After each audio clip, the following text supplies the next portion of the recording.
I'll let Riley hop in here real quick.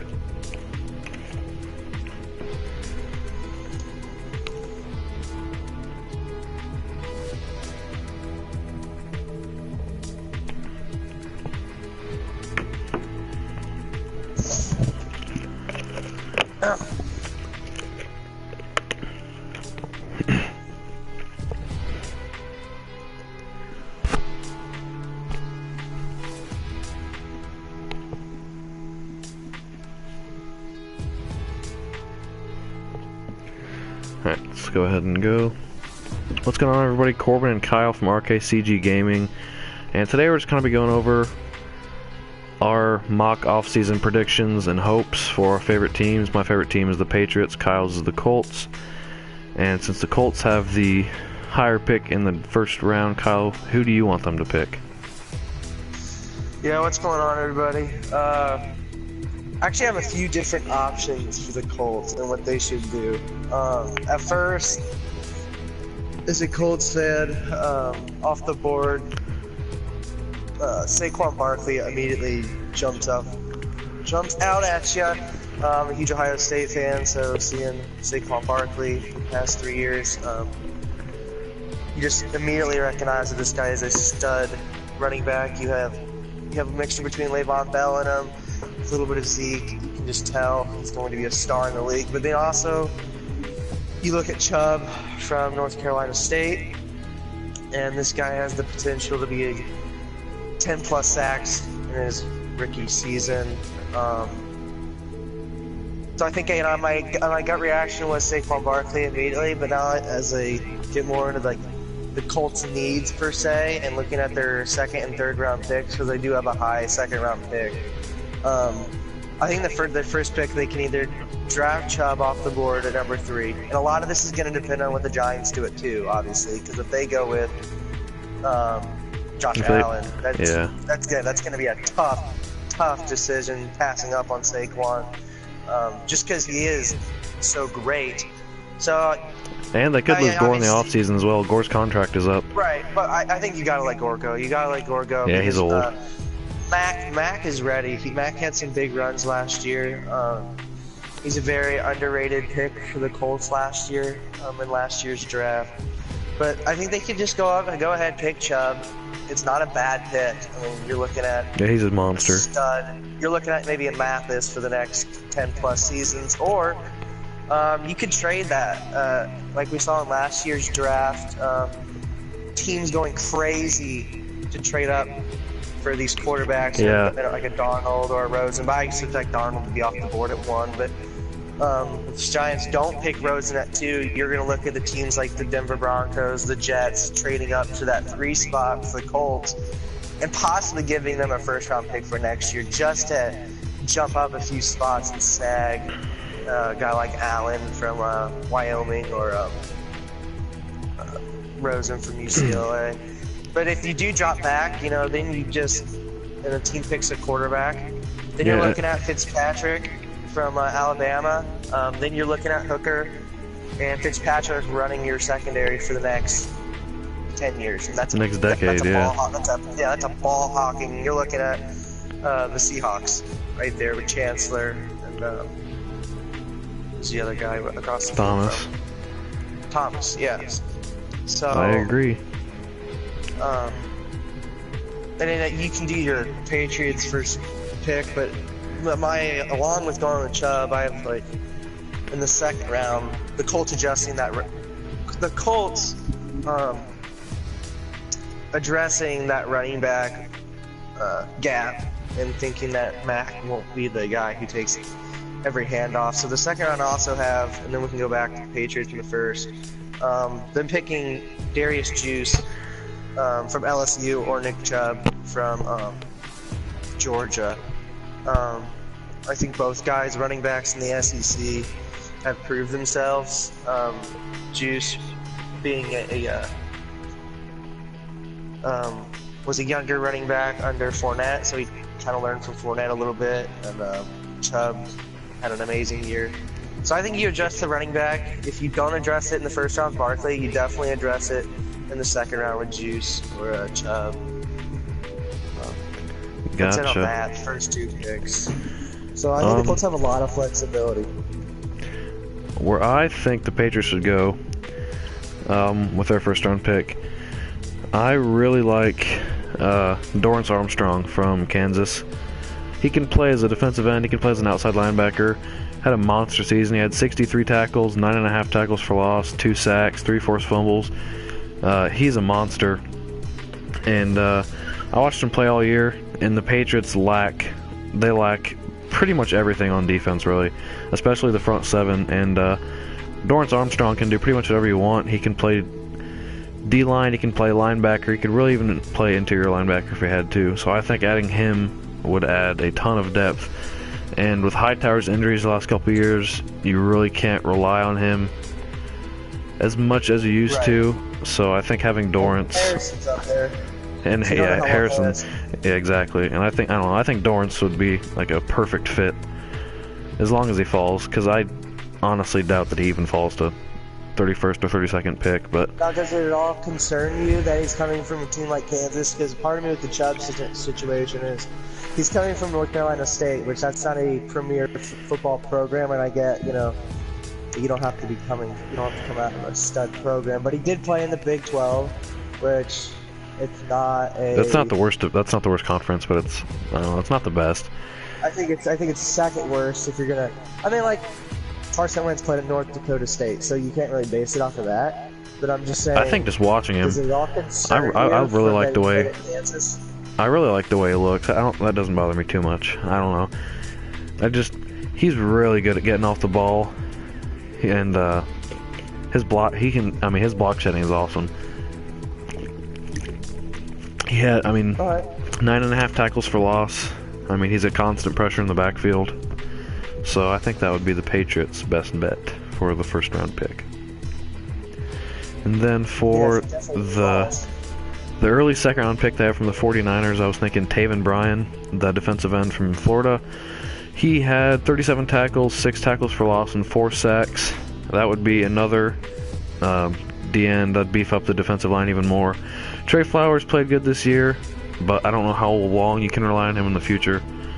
So I think having 2 defensive ends in the first 2 rounds, that would be massive for this Patriots D-line, because their front 7 this year has honestly kind of sucked. There really hasn't been a lot of bright spots. Trey Flowers was one of the bright Marquise Flowers. He played alright this year, but how old is Trey Flowers? He's pretty young, 25, 26 probably. He's young, but yeah, he didn't. What's up? He had 6.5 sacks this year. That's not that bad. That's not bad, but he had a good year. But I don't know. I think having 2 starting, 2 defensive ends capable of starting in the first 2 rounds would be massive for the Patriots. Right, because Harrison, you don't know where he's going to go after this year. You don't know. He might retire. He's probably if they win Super Bowl, he's gone for sure. He's a monster, but eventually, he's old. And for the Patriots' second round pick, I was thinking Darius Leonard, the linebacker from SC State. He had 114 tackles, 8.5 sacks, and 2 picks this year. He is a monster. He had an awesome year this year. And then again, that's an inside linebacker. I'd put him with Roberts potentially for a 3-4 next year. You never know. Yeah, 3 defensive. Yeah, 3 D linemen, 4 linebackers. I don't know. You never know. I looked up his highlights, and the dude looks like a total monster. He had a really good year this year. He had a really good year last year too. He is only a junior, but yeah, he did declare, I'm pretty sure. So that'd be a pretty good snag if you can get him late in the second round. Right. What are you thinking for the Colts' third round pick? Third round pick. I have the Colts going. If you look at the Colts, T.Y. as a wide receiver, he's a superstar. So you have that. Luck has T.Y. to throw to. But Moncrief on the other end has been shaky. He's been dropping a lot. And his contract's up this offseason as well. Yeah, and his contract's up. And it wouldn't surprise me at all if they re-signed him, because he's extremely fast. He loves playing in Indianapolis. If they can find a good second receiver, he's a perfect receiver for the slot. Now they don't have Dorsett. Like Dorsett was their little fast guy. I mean, they could turn Moncrief into that. Right, and you can have some flexibility to move T.Y. in there. But Deontay Burnett from USC, he's 5'11". I watched him play the bowl game against Ohio State. The corners of Ohio State played absolutely amazing that game. But Burnett was Darnold's go-to guy in situations. Webb did not play for Ohio State in that game, so he didn't go up against Ohio State's #1 corner. But he was Darnold's #1 guy when he would drop back. I don't think he got much attention in the bowl game, just from how dominant Ohio State's defense was and how bad Darnold looked. But that wasn't Darnold's fault or his, because Ohio State's front seven just absolutely dominated that game. Yeah. So I think you try to take a little hit in the third round if he's there, early third round. Maybe get lucky. Kind of a smaller wide receiver, but. And then the fourth round, I think the Colts really need to address the offensive line. They drafted in the 5th round last year, Zach.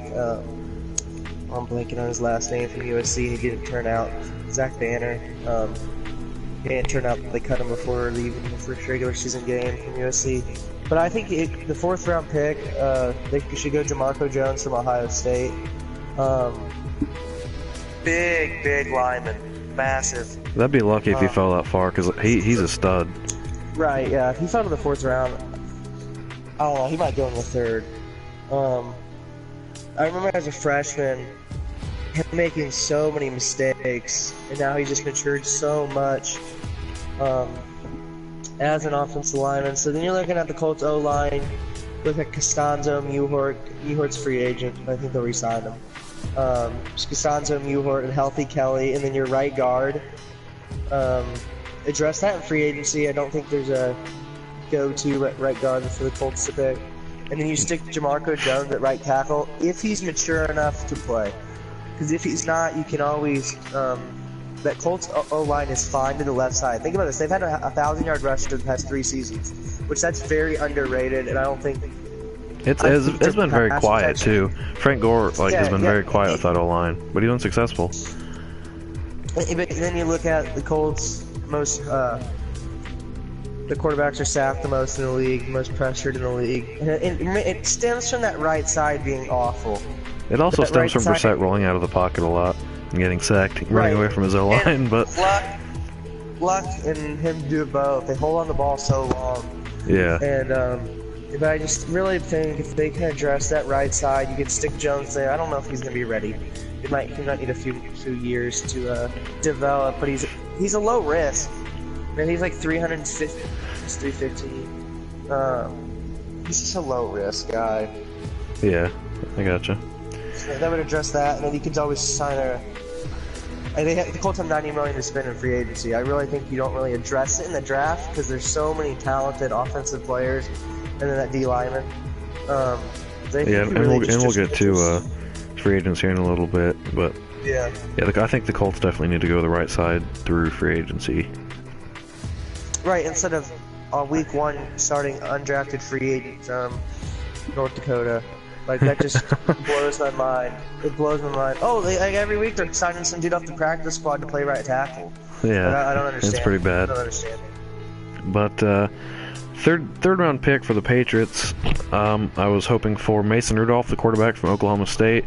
He's projected 3rd to 4th, and the Patriots, I mean, going with the quarterback early would not be a bad idea considering they lost Garoppolo, and there's no way in hell that the 49ers are going to let Garoppolo go through the free agent market. So Rudolph had an awesome year this year. He had 4,900 yards, 37 touchdowns, and 9 picks.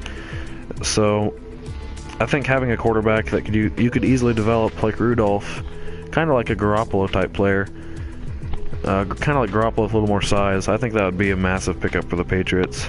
And I know McDaniels is leaving, but the Patriots will find an offensive coordinator that can get him whipped up into shape pretty quick. Yeah, I know we're in the draft mode right now, but if they Any rumors?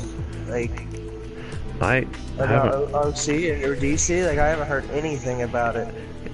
Yeah, the Patriots. Now, They're keeping it quiet. That's just the Patriots. That's his I Belichick just feel like to a T. they're getting kind of getting shafted. I'm sure they could be hiring from within, also like a QB coach or. Yeah, that's true. But I just feel like they kind of got unlucky with them two both leaving. They'll be okay. But Yeah, they always find a way. I mean, I'm not too worried about it, but I'm sure they'll find somebody. They could hire. I mean, Dante. What's his name? Dante Scarnecchia. He's old. I don't think they'd promote him. I mean, he's probably O-line coach for the rest of his career. I don't know. Belichick's son is Belichick's son's a secondary coach. You never know. Never know. Just saying. But for my 4th round pick, I said Derek Nadi, defensive tackle from Florida State. Had 53 tackles, 10 tackles for loss, 3.5 sacks, and a forced fumble this year. So a pretty good year. And they play in a good conference. He's on a pretty good team. He's projected 4th to 5th, so that's wishful thinking that they can snag him at the end of the 4th round. But that would add to the other 2 defensive line picks from earlier in the draft. And I mean, I don't know if all 3 of them are starters right off the bat, but like a couple years down the road, that's 3 starters in your D-line if they progress like they should. As well as Trey Flowers too. So those were my those are my 3rd and 4th picks. Patriots didn't have any 5th round picks, so what were you thinking? Did you do projections for 5th? You did. Yeah, no, I just stopped. I won't go in depth for my. Yeah, I won't go in depth for my 6th and 7th, but I had Marcus Ball, a tight end from OSU, and going to them in the 6th. Great run blocker, and you know with Gronk's, I mean he struggles staying healthy, so Dwayne Allen and Marcus Ball backing up Gronk would be massive. And for the 7th round, I said Shaquem Griffin, outside linebacker from Central Florida. He had 7 sacks, 2 forced fumbles, 13.5 tackles for loss. He had a great year this year. So that's more of a depth. If we have Dorrance Armstrong and Hightower healthy, Griffin's more just depth pick. But on to the Patriots free agents, Patriots and Colts free agents. Who is the massive player from the Colts that they're going to lose this year? The massive player from the Colts I think they'll lose this year? Yeah. Like, do you think there's any really big people in the Colts that they're going to lose that you think they should re-sign, let walk? I don't think they have anybody to lose, buddy. Yeah, they're... No, most people they can lose their blessing. I think the most common thing that's floating around Indy is that Frank Gore will be let go. I won't be surprised if he retires. No, I think he wants to play more. That's what. But keep breaking records. Yeah, I think you gotta let Gore go. He made $4 million last year. That's not that for a 1,000-yard rusher. But also, I think Darius Butler will be let go. He played safety, free safety after he was a corner and then switched to free safety. So I think the Colts let him go. I don't know why. I hope not, but I hope they don't let Vinatieri go. I think that'd be really stupid to let him go. Other than that, I think a big free agent name that will be talked about from the Colts is Rashard Melvin, cornerback. I'm a little worried about the Colts retaining him. He had an amazing year. Yeah, he did. One of the highlights of the Colts season was Rashard Melvin, along with Quincy Wilson. And Hooker until his injury. Hooker was playing really well. Yeah, so I think the core is there. I think their secondary is in good shape for the future. If they can retain their players and maybe add a piece or two, that secondary is in good shape. Nick Fairley. Yeah, the secondary is in good shape. So I would imagine they're going to let Butler walk, Gore walk, Vinatieri maybe walk. That'd be pretty surprising if they did that. Yeah, I don't know. I don't know. Every time he walks out on the field for a kick. Yeah, and every time you see him walk out on the field, go, okay, there's 3 points. Right, and I don't know. And Probably you never been know. spoiled Never by know him. about drafting a kicker like Aguayo. Look at that. Look what happened to him.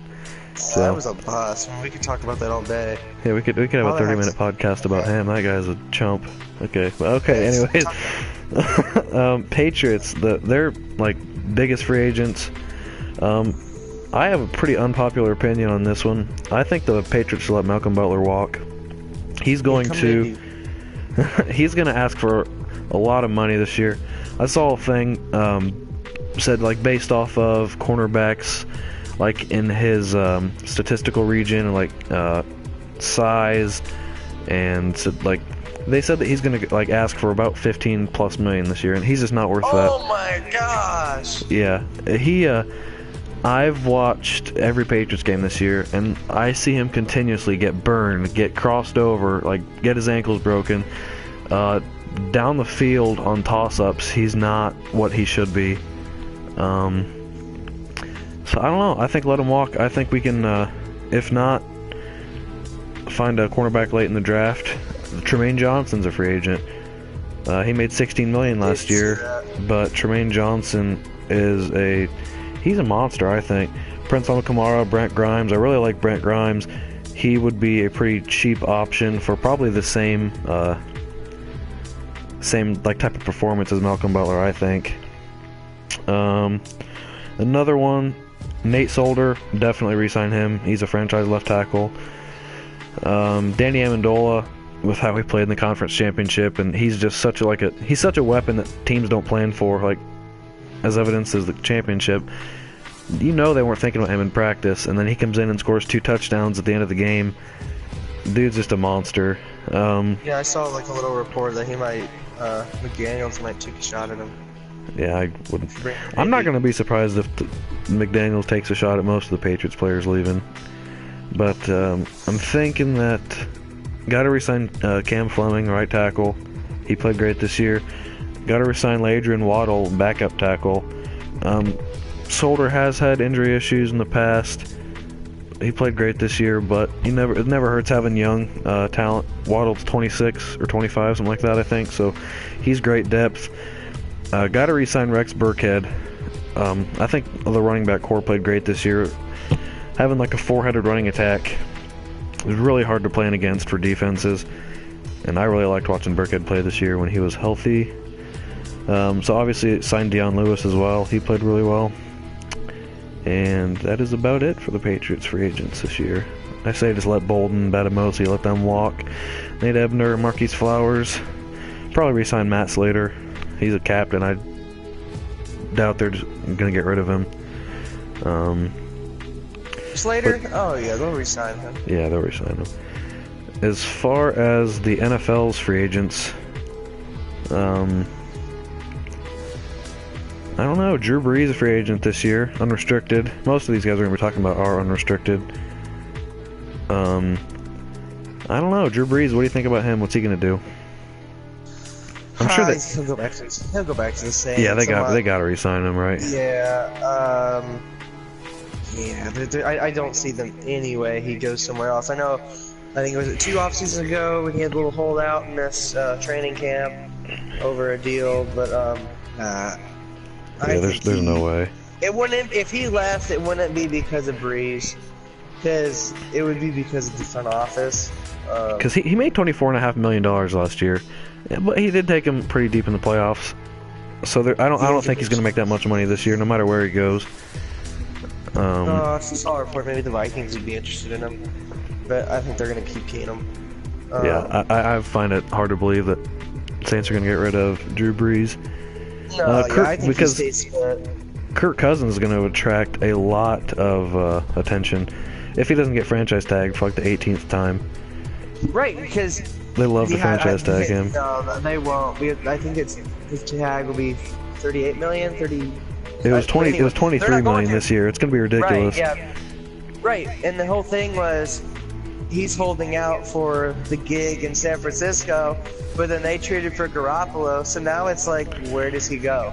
Well, and as well as the 49ers, what do? Because Garoppolo's a free agent as well, so you can have. Right, they'll slap a tag on him if they don't get an extension. Or go after Kirk Cousins. I mean. No, I don't know. Yeah, Garoppolo. He did really well at the end of the year. Sam Bradford's a free agent as well, made $18 million this year. Totally not worth that kind of money.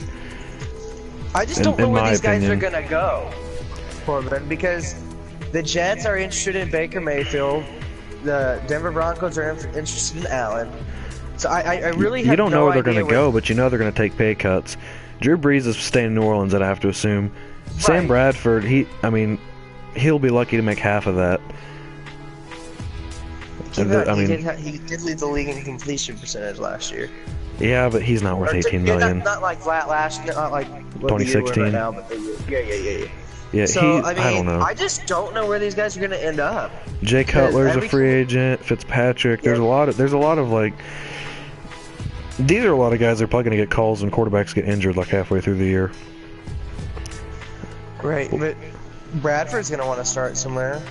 Yeah, Keenum's a free agent. He made $2 million last year. I think I mentioned that. He resigns. Bridgewater as well is a free agent. That's an interesting one. What do you think about that? Oh, I thought Denver. Denver's an interesting spot because it looks like they're going to pick a quarterback just because they need one badly. Simeon and Lynch are just massive disappointments. Lynch is just, oh my gosh, awful. Yeah, they're bad. It really comes down to what they're going to do because they could easily not pick a quarterback. But Bridgewater is not going to make a lot of money, so they could draft and get Bridgewater. You never know. That is true. Yeah, you could. Yeah. Sign Bridgewater to a 1-year deal. Another free agent we talked about a little bit earlier, Jermaine Johnson.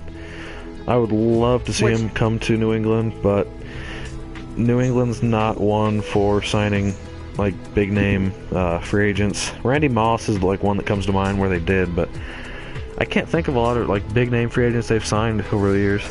So it's hard to believe that. Was Gilmore a free agent, or did they traded for him, right? They traded for him, and he played awesome this year. He started off really rough the first few weeks, and he ended up just being a total monster all year long. And that huge play in the conference game. So I really like Gilmore. That was actually a very good throw. It was. He's a little pricey, but I think he's worth it. He's a little pricey. Another one, Le'Veon Bell. Tyler Eifert. Yeah, we'll do Le'Veon first. Le'Veon, he's unrestricted. I'm sure they got to resign him. There's no way. He made $12 million last year, so he's going to get a payday this year if he stays in. If he stays in Pittsburgh, he's getting a payday for sure. Oh, absolutely. Yeah, he's staying in Pittsburgh. I don't see him going anywhere else. There's not a lot of good free agents in the running back department. Darren Sproles come off a nasty leg injury this year. He's washed. He's done. Yeah, Eddie Lacy. No. Fat, out of shape, slow. Man, like, if they're putting a money incentive, if you weigh in under 250, and you can't weigh under 250, like, come on, man. Like, 250's big. Like, that is big. I know! And, like, he didn't make the weight cut. Like, oh. I don't get Riley that. said you forgot about James Harrison as a free agent signing. No, we talked about James Harrison a little bit. I think he's going to retire. I think he's gone. I wouldn't even consider that like truly a free agent pickup. I mean, he was, but like it was. And if he does stay around, he's just a backup outside linebacker. Hopefully, to one of the linebackers I said that they draft. But he'll be depth. He'll be depth, and he'll be like third down situations. But yeah, he needs to call it quits probably. Especially if they win. Yeah. If they win the Super Bowl, go out on top and just be done. Oh yeah. But like the running backs, Shane Vereen, Vereen, not really good this year. Frank Gore had a good year, but he's getting up there. Burkhead, I hope re-signed. Jamal Charles didn't. Was he injured most of this year? He was injured. Or no, he played. He played. Denver. Yeah. LeGarrette Blount and Deion Lewis. I would love to have that two-headed running attack for New England again. I just don't see them dropping that much money on those three running backs. I see them picking one. I say the Patriots. They're probably gonna keep Lewis, drop Burkhead, hopefully sign Blunt or Stephen Ridley back. I'd love to have Stephen Ridley back. He's a free agent this year. So you never know. Look at this list. Somebody who's like popping out on me that the Colts might go after, because in last year's free agency they really made a push for Alshon Jeffrey. They were the final two between the Eagles and him. I'm thinking Jordan Matthews would be a great fit for the Colts, for T.Y. to have a sidekick. Yeah, because T.Y. is more of the smaller, fast running back, and then Matthews could be the bigger red zone threat running or receiver. Yeah, no, but yeah. Yeah, that name's popping on me. I overlooked that name. Marquise Lee, he's a free agent as well, unrestricted. He's restricted. You know, he's unrestricted? He's Ooh. unrestricted, yeah. He's a monster. He's going to develop into a monster. Allen Robinson, Jarvis Landry. Can't believe we haven't freaking talked about him. He's an unrestricted free agent. I'm sure he gets re-signed, but if he doesn't, who gets him? I'm telling you, Colts are going to push for one of these wide receivers. I'd say if there's not 32 teams with a bid on him, then they're all idiots, because that dude's just total monster. Ik rather have him than Odell. More consistent. You might think that's stupid, but I like Landry. That's I like we're doing Juice. Good so far. No, Odell's a... Never mind. Okay, next subject. Oh my god, Odell is so good. Next subject. Kenny Vaccaro. Kenny Vaccaro, yeah, he had an okay year. Good pickup. If the Colts don't select Fitzpatrick, that could be a... I think they're fine. But, not a lot of good offensive tackles, other than the Patriots too. Greg Robinson from Detroit. They are all unrestricted. Hopefully, get re-signed from the Patriots standpoint. A good pickup for the Colts would be Ezekiel Ansah. If they got Chubb, and then you have Ansah coming in from that other side, that could be really good. I was thinking about... What? I was thinking about Ansah for the Patriots too, because the front seven need is still there, and obviously the Patriots aren't going to draft all 7 prospects. I think they should, so I think Ansah would be a great pickup for the Patriots. I mean, in a perfect world, DeMarcus Lawrence. Yeah, I think they're going to slap a franchise tag on him. Yeah, he's a monster. Sheldon Richardson, Seahawks, unrestricted defensive tackle. I'd love to have him on the Patriots. Navarro Bowman, Barkevius Mingo. Mingo would be great help for the Patriots, but I don't know. Navarro Bowman's always been one of my favorite linebackers. I'd love having him in New England. I've had one of his jerseys for a long time. Just got a couple more free agents to look over, then we'll wrap it up. Jimmy Graham made $10 million last year. What do you think about him? Yeah, okay. Yeah, we can talk about him all day. What an absolute bust from the Seahawks perspective. Yeah, he was a big name coming over to Seattle. And he had such a monster year before he came to Seattle. Not his system. And it's sad. Because he's not a blocking tight end. And the Seahawks, I don't even know why they went after him, to be honest. They went after him as like a receiving, like as a big target, but the Seahawks run the ball so much, especially with Wilson. So I think he's just a bad scheme fit. Yeah, awful. Mm-hmm. Awful. Really, pretty bad. But let's see, Sammy Watkins and Adrian Claiborne, the last two we're going to talk about. They're both unrestricted. Watkins made $5 million last year. He's a monster. That's one of those, Watkins or Landry. I mean, Watkins.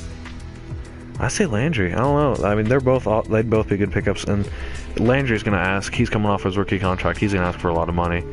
And Watkins is not coming off his rookie contract, not making a ton of money. So Watkins could be a really good snack for whoever grabs him. And then Claiborne, love to see him go to the Patriots, as I'd love to see every D lineman or linebacker go to the Patriots. But I do not see that one happening. I'd love DeMarcus Lawrence, but I think he won't be. Yeah, he's 25 years old. There's no chance they get rid of him. No, probably not. But oh well. All right, so everybody, that was the first podcast. I want to thank you for tuning in and listening to our probably totally inaccurate assumptions, but it's fun for us to talk about. So thank you for tuning in, and follow us on Twitter, subscribe to our YouTube channel and our Twitch channel, and we will talk to you later.